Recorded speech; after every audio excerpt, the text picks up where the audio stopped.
சீக்கிரம் சொல்லுங்கண்ணே. உங்க ஸ்டோரியை கேட்கறதுக்கு தான் மக்கள் எல்லாரும் ஆர்வமா வெயிட் பண்ணிக்கிட்டு இருக்காங்க. ஏற்கனவே நேத்து ஒரு நாள் டிலே ஆயிடுச்சு. இன்னைக்காவது சீக்கிரம் சொல்லி முடிங்க. சொல்றேன். எல்லாரும் அப்படியே மேல பாருங்க. எதுக்கு ப்ரோ? ப்ரோ, சட்டப்படி பிளாஷ்பேக் சொல்லணும்னா எல்லாரும் மேல தானே பார்க்கணும். இப்ப ரோஜா இருக்கிற கோபத்துக்கு உங்களை மேலே அனுப்பினாலும் அனுப்பிடுவான். நீங்க இப்பதான் மேல பார்க்க சொல்லிட்டு இருக்கீங்க. சீக்கிரம் சொல்லுங்க ப்ரோ. ஆத்தாடி, பார்வையிலேயே மேல அமிச்சிட்டாலே. சரி சொல்றேன். எங்க ஊரு ஒரு அழகான மலை கிராமம். அந்த ஊர்ல தான் நானு எங்க அக்கா 2 பேருமே பிறந்து வளர்ந்தோம். அப்பெல்லாம் எங்க அம்மா என்னதான் மாடு மேய்க்க சொல்லும், பம்பு செட்டுக்கெல்லாம் போய் மோட்டர் போட சொல்லும், எல்லா வேலையும் என்கிட்ட தான் சொல்லும். அந்த சின்ன வயசுல கஷ்டப்பட்டு எல்லா வேலையுமே பண்ணிட்டு இருப்பேன். ப்ரோ ஒரு நிமிஷம் எல்லாரும் இங்க வாங்க. டேய் ஏண்டா பைத்தியம், நல்லா தானே போயிட்டு இருந்துச்சு. ஏய் அது இல்லடி, மாடு மேய்க்க சொன்னாங்க, மோட்டர் போட சொன்னாங்க, அதெல்லாம் ஓகே. அது என்ன அவ்வளவு சின்ன வயசுல?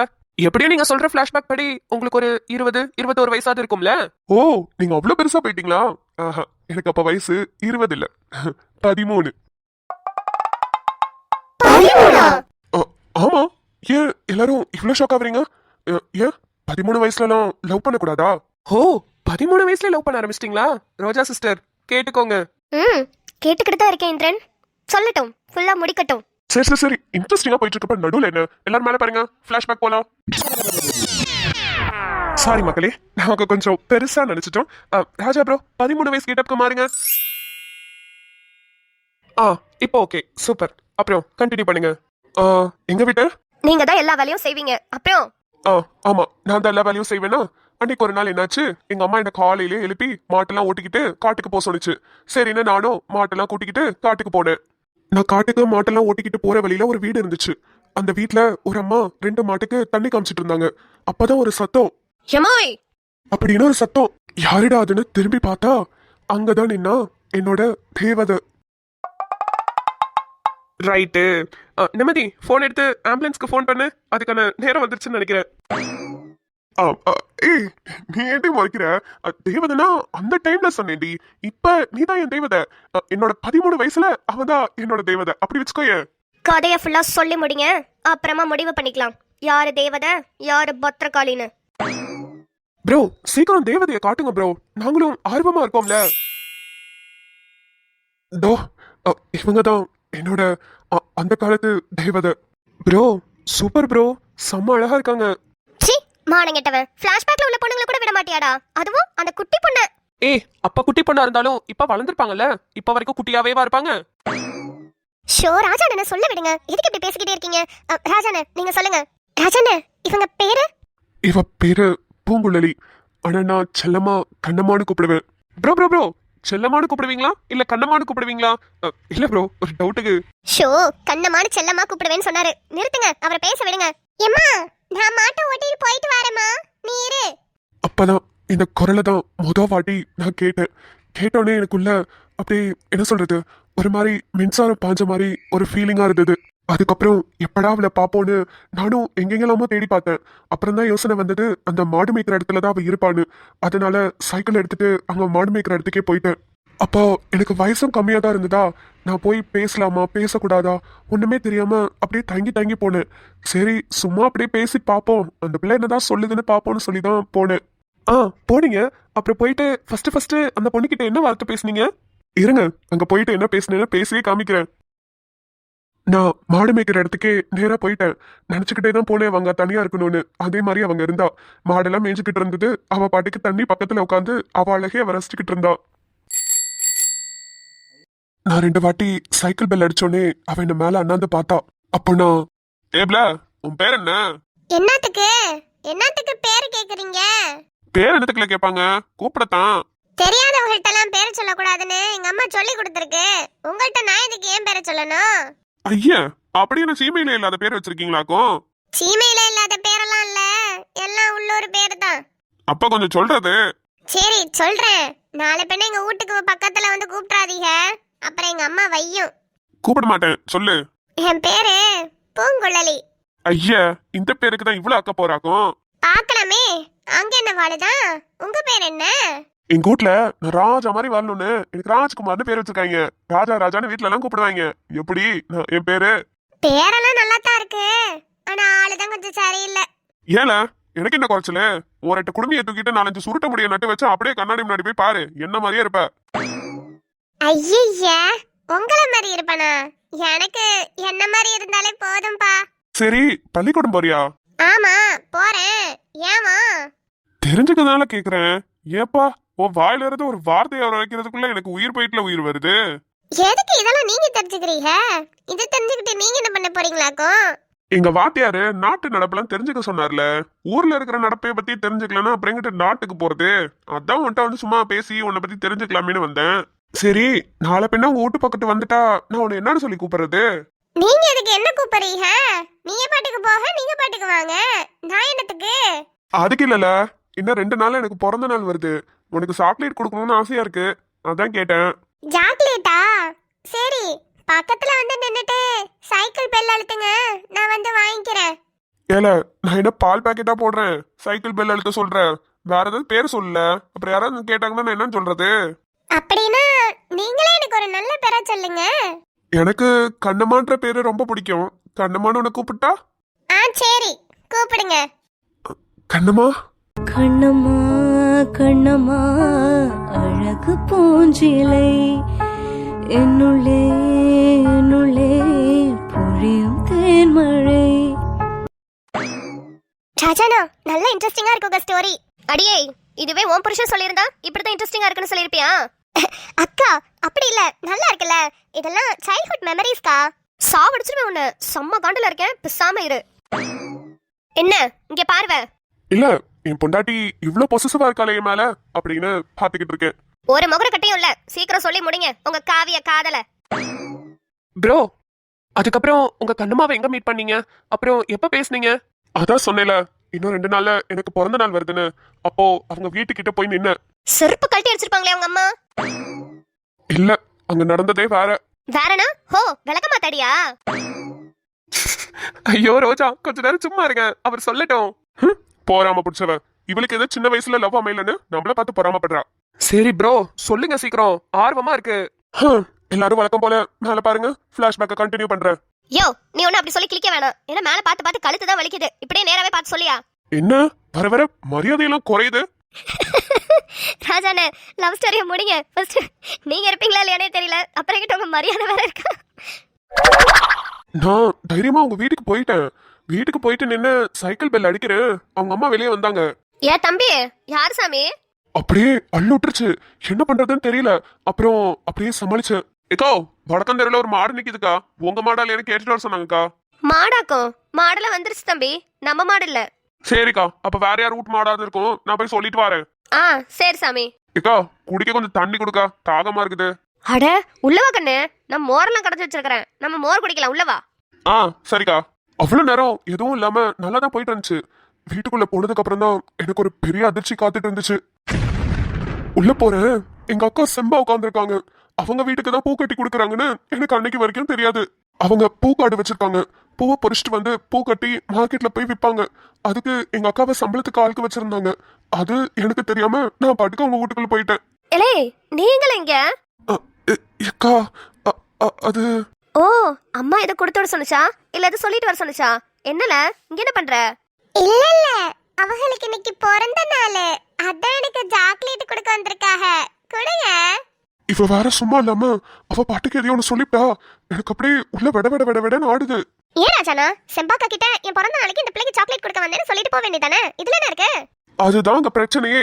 அதான் ஏன்? ஏன்னா அன்னைக்கு எனக்கு பிறந்த நாளே இல்லையே. நான் சும்மா அவளை பாக்குறதுக்காக போய் சொல்லிட்டுல வந்தேன். பிறந்த நாளா? இவனுக்கு பிறந்த நாள் முடிஞ்சு போச்சே. இல்ல செம்பாக்கா, 2 நாள் முன்னாடி என்னை பாக்குறதுக்காக காட்டுக்கு வந்தாக. அப்ப சொன்னாங்களே, இன்னும் 2 நாள் எனக்கு பிறந்த நாள், சாக்லேட் எடுத்துட்டு வீட்டுக்கு வரேன்னு சொன்னாகக்கா. எனக்கு கண்ணம்மான்ல பேரு வச்சாங்களே. அந்த புள்ள அப்படி சொன்னதும் எங்க அக்காவுக்கு வந்துச்சு கோபம். அப்படியே போய் எங்க அம்மாட்ட போட்டுட்டுருச்சு. அப்புறம் எங்க அம்மா என்னை போட்டு அட்டி அட்டின்னு அடிச்சு நோத்திருச்சு. அப்புறம் ஒரு 6-7 மாசம் என்ன வீட்டுக்கே வரக்கூடாது, வெளியே எங்கேயாவது போய் வேலை பாருடான்னு அனுப்பிச்சு விட்டுருச்சு. அப்போ அந்த 6 மாசம் நீங்க உங்க கண்ணம்மாவை பார்க்கவே இல்லையா? நான் வெளியே போய் ஒரு 6-7 மாசம் கழிச்சு தான் திருப்பி ஊருக்கு வந்தேன். அதுக்கப்புறம் அந்த பிள்ளை ஒரு 7 மாசம் அவங்க ஊருக்கு போயிருச்சு, அவங்க அம்மாச்சி ஊருக்கு. அப்ப கிட்டத்தட்ட 1 வருஷம் நீங்க அந்த பிள்ளைய பார்க்கல. ஆமா, 1 வருஷம் கழிச்சுதான் அந்த பிள்ளைய பார்த்தேன். பார்த்தோன்னே ஒரு மாதிரி ஷாக் ஆயிட்டேன். ஏன் தலைகீழ நடந்து வந்தாளா? இல்ல, திடீர்னு ரொம்ப பெரிய பிள்ளை ஆயிட்டா.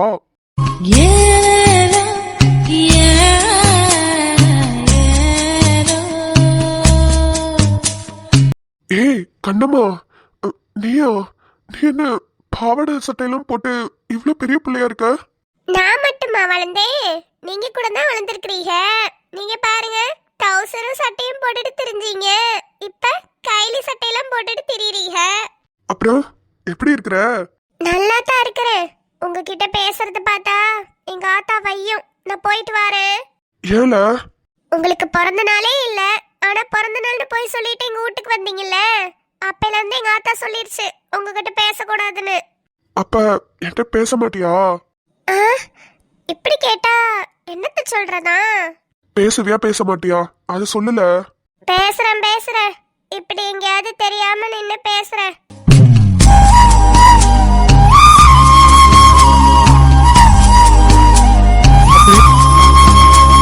அப்படின்னு அவ சொன்னோன்னே என் மனசுக்குள்ள பட்டாம்பூச்சி எல்லாம் பறக்க ஆரம்பிச்சிருச்சு.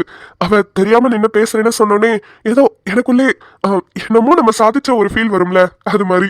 சரி, எங்க ஆத்தா தேடும், நான் வாரேன். சரி, அடுத்து எப்போ உன்னை பாக்குறதா? என்னத்துக்கு? பேசத்தான், வேற எதுக்கு? நாளைக்கு மாடு ஓட்டுற இடத்துக்கு வாங்க, பேசுவோம். இப்படி அவ சொல்லிட்டு டக்குன்னு போயிட்டா. எனக்கு எப்படா அடுத்த நாள் வரும், எப்படா மாடு மேய்க்க போய் அவளை பாப்போன்னு அப்படியே மனசுக்குள்ள ஒரு மாதிரி குறுகுறுனே இருந்தது. அப்புறம் அடுத்த நாள் போனீங்களா ப்ரோ? போனேன். ஆனா அந்த பிள்ளை வரல. வரலையா? ஏன்? அந்த குழப்பத்துலதான் அவங்க வீட்டு சைடு போய் பார்த்தேன். ஆனா எல்லாரும் கூட்டமா நின்னுட்டு இருந்தாங்க. அப்புறம் எட்டி பார்த்தா அந்த பிள்ளை பெரிய பிள்ளை ஆயிடுச்சுன்னு அது தனியா உட்கார வச்சு சடங்கெல்லாம் பண்ணிட்டு இருந்தாங்க. பரா, அப்புறம் அண்ணே என்னாச்சு? அதுக்கப்புறம் ரொம்ப நாளா அந்த புள்ள வீட்டை விட்டு வெளியே வரல. நானும் எங்கெங்கெல்லாமோ நின்று பார்த்தேன், வரல. ஏன்னா அந்த பிள்ளையோட படிப்பையும் நிப்பாட்டிட்டாங்க. அந்த காலத்துல எல்லாம் வயசுக்கு வந்துட்டாலே படிப்பெல்லாம் நிப்பாட்டிட்டு கல்யாணத்துக்கு ரெடி பண்ணிடுவாங்கல்ல, அது மாதிரி நிப்பாட்டிட்டாங்க. ஐயோ, அப்புறம் என்னாச்சுனா? ஆனா அப்ப நான் நினைச்சேன், நம்மளுக்கு அவ்வளவுதான், இந்த பிள்ளைக்கு வேற யாரையாவது கல்யாணம் பண்ணி வச்சிருவாங்க அப்படி இப்படின்னு ரொம்ப வருத்தமா இருந்தது. அதுக்கப்புறம் மறுபடியும் அந்த பிள்ளைய ஒரு நாள் பார்த்தேன். எனக்கே ரொம்ப ஆச்சரியமா இருந்தது. இது மாதிரி குட்டியா பாவாடை சட்டை ட்ரௌசர்னு போட்டுட்டு இருந்தேனாங்க. திடீர்னு இப்படியே ஒரு 2-3 வருஷம் அப்படியே போயிடுச்சு. எப்படி வளர்ந்தோன்னு எங்களுக்கே தெரியல. நல்லா 2 பேருமே ஆளுங்க வளர்ந்துட்டோம். எனக்கு ஒரு 16 வயசு இருக்கும், அவளுக்கு ஒரு 15 வயசு இருக்கும். அப்பதான் எனக்கு ஒரு உள்ளுணர்வு ஏற்பட்டுச்சு. இந்த பிள்ளைய நம்ம கல்யாணம் கட்டிக்கிட்டா நல்லா இருக்கும், நம்ம வாழ்க்கை நல்ல ஜாலியா போகும் அப்படி இப்படின்னு நினைச்சு அந்த பிள்ளைகிட்ட ஒரு கடிதாசி எழுதி கொடுத்தேன். எழுதி கொடுத்தேன். ஏப்ல என்ன, எதுக்கு என் பின்னாடியே வாரீங்க? நான் ஒரு கடிதாசி உன்கிட்ட கொடுக்கணும்ல, அதுக்குதான் வரேன். என்ன கடிதாசி? எனக்கு என்னத்துக்கு? இத உன்னை தவிர வேற யாருக்கிட்டையும் தர முடியாது, அதான். ஐயா கொடுங்க, நானும் பாக்குறேன் அப்படி அந்த கடிதாசியில என்னத்தை தான் எழுதி வச்சிருக்கீங்கன்னு. ஏப்ல எனக்கு சுத்தி வளைச்சு பேச வரல, நான் நேரடியாவே கேக்குறேன். என்ன கல்யாணம் கட்டிக்கிறியா? சில்ல சீதனமே நீ சிரிக்கையிலே பல சில்லறை சிதறிவிடும். செலவு செய்திட நினைத்தால் கூட இதயம் பதறிவிடும். என்னல எதுவுமே சொல்லாமே திரும்பிட்ட? என்ன உனக்கு பிடிக்கலையா? நம்ம கிட்டத்தட்ட ஒரு 3 வருஷமா பொண்ணா பழகிட்டு தான் இருக்கோம். அப்பப்ப அடிக்கடி இங்க நின்று பேசுறோம் வைக்கிறோம். ஆனா என்னமோ தெரியல, உன்னைய பார்க்காம உன் கூட பேசாம இருக்க முடியல. அதான் எனக்கு கல்யாணம் கட்டிக்கிட்டா நம்ம 2 பேரும் ஒரே வீட்டுல சந்தோஷமா இருக்கலாம்ல, அதான் கேட்டேன். நீ என்னடானா மூஞ்ச திருப்பிக்கிட்ட? திருப்பினது மட்டும்தான் உங்களுக்கு தெரிஞ்சுச்சாக்கும். திருப்பிட்டீங்க சிரிக்கிறேனே, அது உங்க கண்ணுக்கு தெரியலையாக்கும். சின்ன மனசுக்கு விளங்கவில்லையே. ஏய் என்னெல்லாம் சொல்ற? அப்ப என்ன கல்யாணம் கட்டிக்கிறதுக்கு உனக்கும் சம்மதமா? நடப்பது என்னென்ன? சம்மதம்ன்றதுனால தானே சிரிக்கிறாங்க, இல்லன்னா எதுக்கு பல்ல காமிச்சுக்கிட்டு செருப்ப கொண்டு அடிச்சிருக்க மாட்டேன். கண்ணம்மா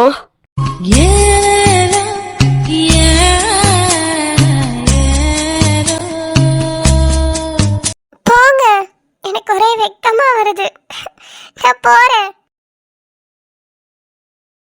பாரா, நம்ம ராஜா ப்ரோக்குள்ள இவ்வளவு ஒரு திறமை இருக்கு. அதுக்கப்புறம் நடந்ததுதாங்க ட்விஸ்ட், அது கேளுங்க. ஏன் ப்ரோ, என்னாச்சு? நான் வேற லெட்டர் எழுதி கொடுத்துட்டேன்னா, வீட்டுக்கு போன உடனே அந்த லெட்டர் அவங்க அம்மா கண்ணில் பாட்டு மாட்டிக்கிச்சு. ஐயோ, அப்புறம் அப்புறம் என்ன, அவங்க வீட்ல போட்டு அடி அடின்னு அடிச்சு அந்த பிள்ளைய வெளியவே அனுப்ப மாட்டேன்னு சொல்லிட்டாங்க. உடனே மாப்பிள்ளையெல்லாம் தேட ஆரம்பிச்சிட்டாங்க. எனக்கும் எங்க வீட்ல நல்லா அடி கிடைச்சது. மறுபடியும் என்ன ஊரை விட்டு துரத்திட்டாங்க.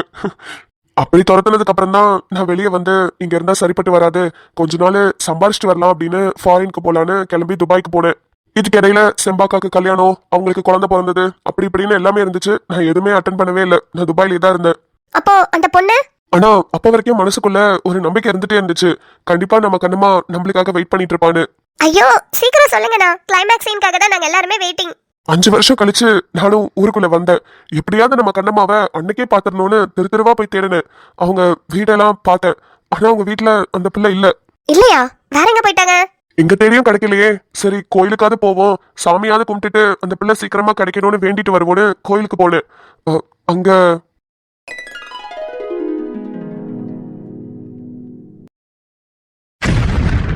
எனக்கு தெரியும் அவங்களுக்கு கல்யாணம் ஆயிடுச்சு தானே? கல்யாணம் ஆயிருந்தா கூட பரவாயில்ல, அதை கூட இது பண்ணிக்கலாம். அப்ப குழந்தை பிறந்திருக்கும். அதுவும் பரவாயில்ல, அதான் கல்யாணமே ஆயிடுச்சு. அப்புறம் குழந்தை பிறக்காமையா இருக்கும். அதெல்லாம் தாண்டி வேற ஒண்ணு இருந்தது. அப்படி என்னத்தனா பாத்தீங்க? அந்த பிள்ளை ஆளு டோட்டலாவே மாறிடுச்சு. முடி வெட்டி விட்டுருந்தது என்ன, புடவை கட்டி இருந்தது என்ன, பிளவுஸ்ல கையில்லாம போட்டிருந்தது என்ன, தாலிய வெளியே தொங்க விட்டது என்ன. அப்பா, பார்க்கவே என்னமோ அமெரிக்கால இருந்து வந்த மாதிரி இருந்துச்சு. வாங்க, எப்படி இருக்கீங்க? நல்லா இருக்கேன். நீங்க? நான் தானே, ரொம்ப நல்லா இருக்கேன். பார்த்தா தெரியல? தெரியுது. நல்ல வேலைங்க, அன்னைக்கு நீங்க கொடுத்த கடுதாசி எங்க அம்மா கண்ணில் மாட்டுச்சு. எங்க அம்மா கண்ணில் மட்டும் மாட்டல, உங்களை கல்யாணம் பண்ணிட்டு நான் நேரம் கஷ்டப்பட்டுட்டு தான் இருந்திருப்பேன். அன்னைக்கு வீட்டுல மாட்டிக்கிட்டேன்னா அன்னைக்கே மாப்பிள்ளை தேட ஆரம்பிச்சிட்டாங்க. நம்ம பக்கத்து ஊருக்கார பையன் தான், வெளிநாட்டுல வேலை பார்க்கறாப்ல. அவரே கல்யாணம் கட்டிக்கிட்டேன். இப்ப ரொம்ப ரொம்ப சந்தோஷமா இருக்கேன். நிறைய காசு பணம் வருது, நல்லா வாழ்க்கையை என்ஜாய் பண்ணிக்கிட்டு இருக்கோம். நீங்களும் துபாய் போனதா கேள்விப்பட்டேன். ஆமா, துபாயில தான் இருக்கேன். நான் அமெரிக்கால இருக்கேன். இப்போ பிள்ளைங்க லீவுக்காக வந்திருக்கோம். இன்னும் கொஞ்ச நாள்ல கிளம்பிடுவோம். சரி, நான் வரேன். போயிட்டு வாங்க. அப்புறம் கேட்க மறந்துட்டேன், உங்களுக்கு கல்யாணம் ஆயிடுச்சா? இல்ல. இல்லையா? ஏன் இன்னும் கல்யாணம் பண்ணல? காலகாலத்துல சீக்கிரமா கல்யாணத்தை பண்ணுங்க. இல்ல, எனக்காக நீ கல்யாணம் கூட கட்டிக்காம ஊர்ல காத்துக்கிட்டு இருப்பேன்னு நினைச்சுதான் வந்தேன். ஆனா அடுத்த 6 மாசத்துலயே எனக்கு கல்யாணம் ஆயிடுச்சுன்னு எனக்கு தெரியாது. எங்க அக்காட்ட கூட நான் கேட்டேன், பூங்குழலிக்கு கல்யாணம் ஆயிடுச்சான்னு. ஆனா எங்க அக்கா சரியா பதில் சொல்லாம போனை வச்சிருச்சு. ஐயோ, நான் உங்களுக்காக காத்துக்கிட்டு இருப்பேன்னு நினைச்சா நீங்க கல்யாணம் பண்ணாம இருந்தீங்க.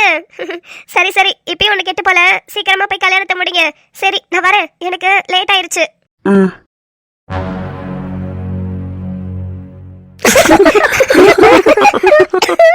ப்ரோ, உங்களோட கிளைமேக்ஸ் சீன்ல இப்படி ஒரு ட்விஸ்ட் நான் எதிர்பார்க்கல ப்ரோ. சூப்பர் ப்ரோ, உங்களோட காதல் செம்ம. அப்புறம் எனக்கு ஒரு டவுட்டு. சொல்லுங்க. ஒருவேளை இப்ப அவங்க மறுபடியும் இங்க வந்தாங்கன்னா நீங்க அவங்க கிட்ட என்ன சொல்லுவீங்க? தேங்க்ஸ் சொல்லுவேன். தேங்க்ஸா? எதுக்கு? என்னோட காதலை புரிஞ்சுக்கிற அளவுக்கு உனக்கு வருது இல்ல. என்னோட காதலை புரிஞ்சுக்கிறதுக்கு என்னோட ரோஜாமா எனக்கு கிடைச்சிட்டா. நீ என்ன வேணான்னு விட்டுட்டு போனதுனாலதான் என் ரோஜாமா என் கூட இருக்கா. அதுக்காக உனக்கு தேங்க்ஸ்னு சொல்லிட்டு வருவேன். Super bro. ஐயோ, இவ்வளவு நேரம் முறைச்சுக்கிட்டே இருந்தாங்க ரோஜா, இப்பதான் உங்க முகத்துல சிரிப்பே வருது. இன்னைக்கு நாள் சூப்பரா முடிஞ்சிச்சுல. நல்ல ஒரு லவ் ஸ்டோரி கேட்டோம். ராஜானே சூப்பர்னே. இதுக்கப்புறம் உங்க கண்ணம்மாவை, சிச்சி உங்க கண்ணம்மால, இதுக்கப்புறம் அந்த பூங்குழலியை பார்த்தா கண்டிப்பா நீங்க தேங்க்ஸ் சொல்லணும். சரி, கிளம்பலாமா? இதழ் குட்டியை வேற தூங்க வைக்கணும். லேட் ஆயிருச்சு, மணி 1 ஆயிடுச்சு. வாங்க போலாம். இதுல பாருங்களேன், அவளை உட்காந்து அவங்க அப்பாவோட கதையை நல்லா கேட்டுக்கிட்டு இருக்கா. அப்புறம் ராஜா ப்ரோ, நாளைக்கு சந்திப்போம். பார்க்கும்போது மூக்குடைஞ்சு வர போறீங்களா இல்ல வாயுடைஞ்சு வர போறீங்களான்னு தெரியல. ரோஜா சிஸ்டர், எதுவா இருந்தாலும் கொஞ்சம் பார்த்து படி விடுங்க. இருக்கு, கண்டிப்பா இருக்கு. வாங்க, வீட்டுக்கு போய் உங்களை வச்சுக்கிறேன்.